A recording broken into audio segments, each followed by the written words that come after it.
The team at the Whitetail Factor is committed to giving back to the land that we enjoy hunting on throughout the whitetail season.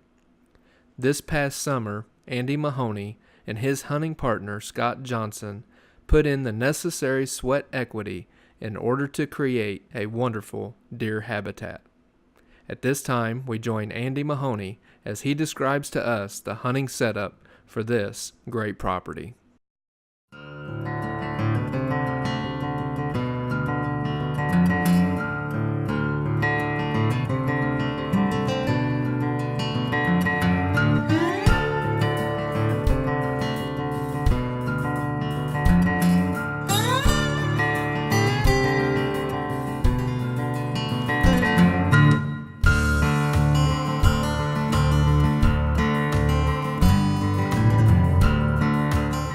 There we go.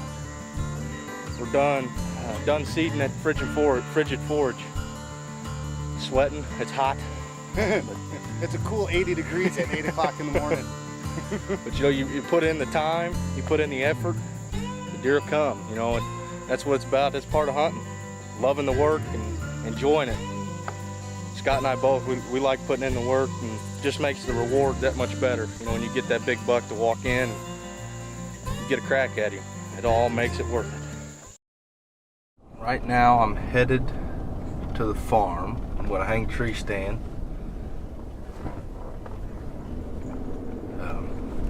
Checked cameras there the other day. Got pictures of several shooters. One buck. He's a dandy. He's all I've been able to think about since I checked cameras. So I've already got a stand there. It's down there in that little corner. I'm gonna put another one up across the creek that actually overlooks that bean field. That way I got several options right there. The wind's gonna be perfect, or should always be perfect. I've had one daylight picture of this deer, and I've had several nighttime pictures of him coming through that corner. So I'm thinking I need to go in there and get a couple stands hung, and hopefully I'll be able to get him early October, or into the rut. It's a real nice funnel down there. You got two ridges that meet down where the creek is. Creates a funnel over to that corner. So we're gonna go in there today. We're gonna hang stand, probably pull that card, and look and see what we got.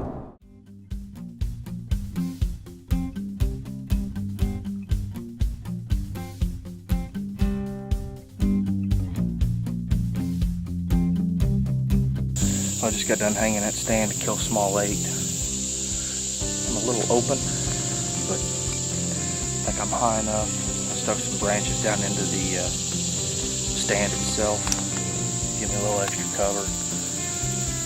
Hopefully it all works out like it's supposed to. He's going to come out broadside, 15-20 yard shot, all on video.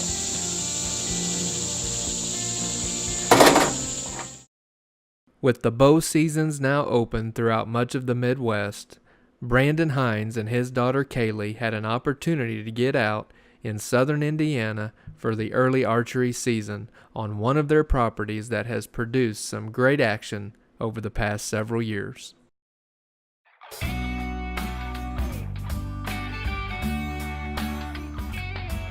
Alright guys, we're all set up here, back in the same stand, going after the dozer buck. Still have yet to see him. I haven't really checked any cameras lately, but this has been a good set. I've sat here twice and probably seen 15 deer. Nothing like no big bucks or anything. Still that 9-pointer, but I know it's a good area. I know they're not really hitting beans anymore. They're more on acorns, but this strip has a lot of trees in it that are dropping acorns, so, or at least they were last weekend.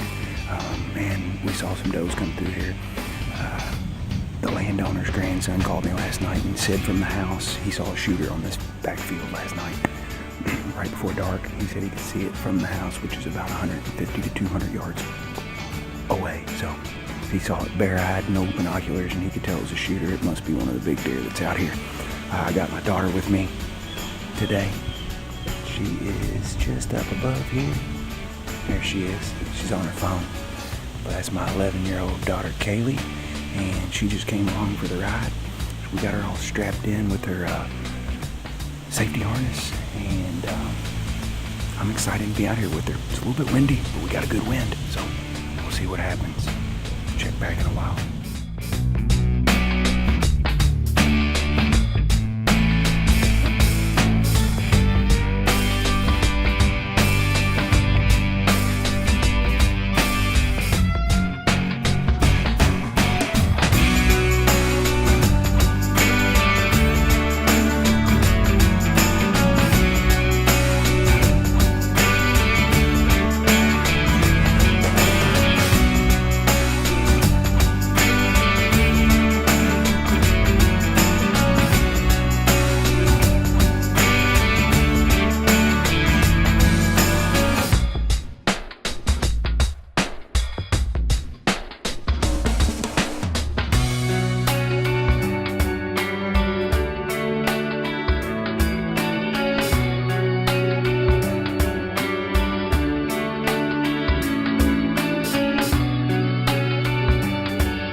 Paul and Will Wallerzak are a father-son duo that hunt primarily in southern Indiana. They like to manage a property that's located close to their home. On the opening day of the bow season in southern Indiana, conditions were just right. With cool temperatures, a south wind, and overcast skies, they headed up to one of their favorite stand sets that they like to call the Skyscraper.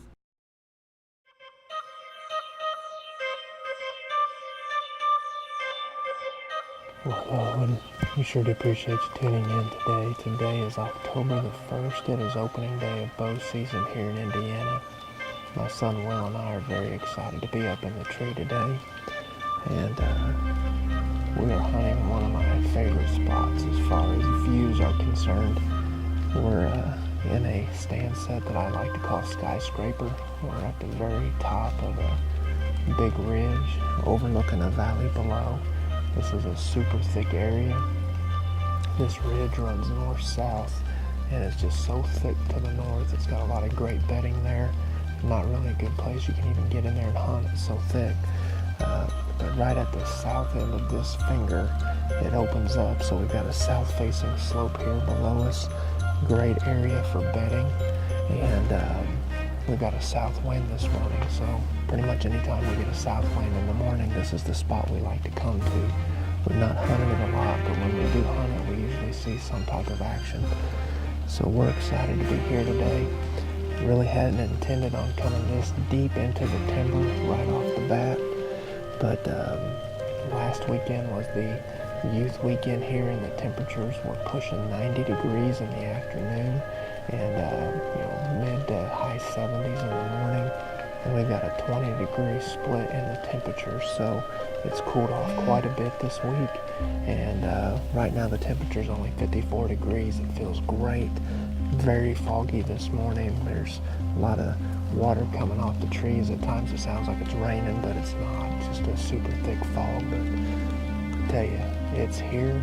October the 1st, bow season in Indiana, and that time that we look forward to every year as bow hunters and whitetail hunters is here. So we just invite you to sit back and just enjoy this show today, and hopefully we'll be able to get a deer slip down this trail and put a nice shot on it.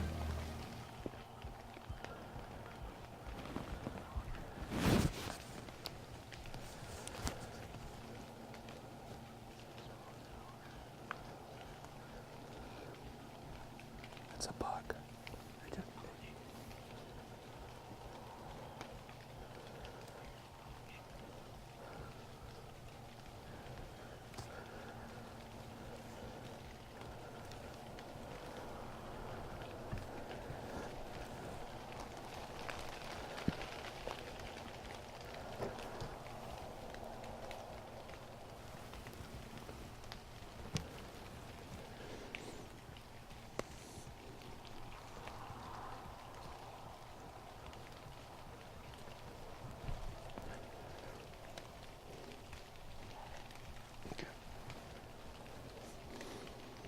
But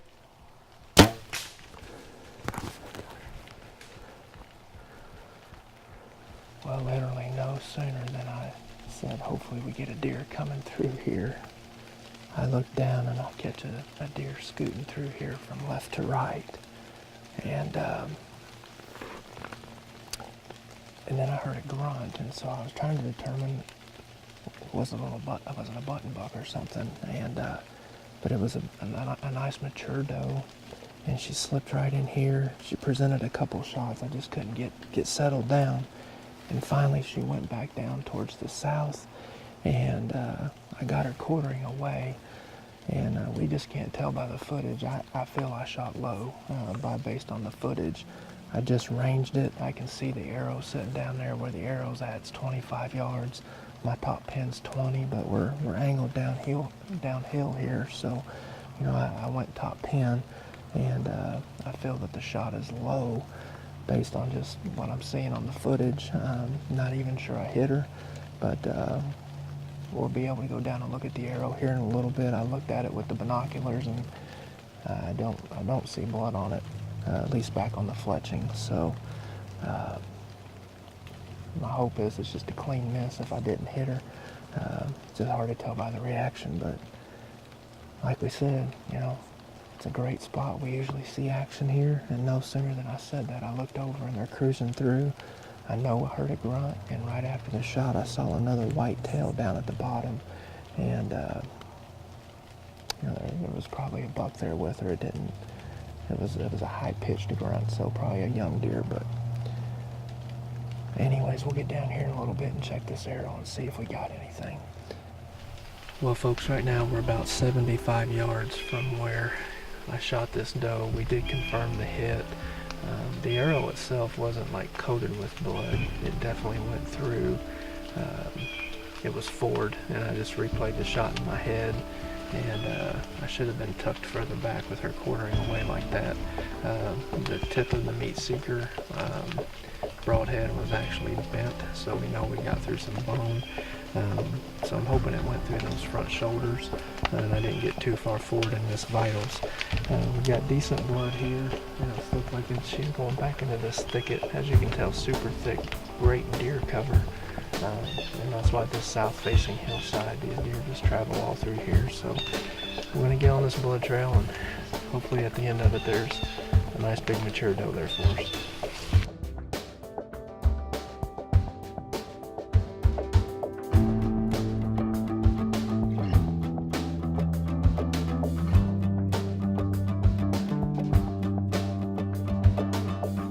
Well, folks, we have run out of blood, and definitely not how I wanted to start out my opening morning. Will went down and recovered that arrow. Said I definitely hit her, but as soon as I saw the arrow, I had that sinking feeling. I just think the shot was too far forward, possibly even low, and there was zero blood on that arrow. It was all just gristle and fat and some hair. And I didn't feel good about it as soon as I saw that arrow. We did get on some decent blood early on, which would be typical of a low hit or a brisket type hit. They'll bleed real quick, and or they stop and stand and maybe even bed down. So we had a couple spots like that, and beyond that it was just a drop here and a drop there. Right now we are roughly 500 to 600 yards east of where we were hunting this morning. The ridge is up above us. We're down in the bottom now. So a big thick area, as you can tell, lots of deer here, but we are just out of blood. We've been searching the thickets, never did jump anything up, and we're about 2.5 to 3 hours after I'd taken that shot. So I believe this is a non-fatal hit. She'll live to fight again another day, and I'll have to go home and lick my wounds. So it was a great morning. Appreciate Will running camera for me. We were in a great spot. Saw 3 deer this morning, and that'll definitely be a spot though. We're gonna let it cool off, and that is a great rut stand, and so we're gonna save it, and unless we have a good reason to go in there again. So God bless you. We sure do appreciate you tuning in today, and just remember to be safe, shoot straight, and enjoy your time in God's great outdoors. It is hard for the Whitetail Factor team to believe another season is already upon us. All of the preseason work and preparations have now been completed. The ultimate game of cat and mouse will be played out on an epic stage that we simply call the Great Outdoors. The Whitetail Factor team will continue to hone their skills, check their trail cameras, and put together a strategy in order to try to harvest their favorite whitetail buck as we push forward in this thing we call October Obsession.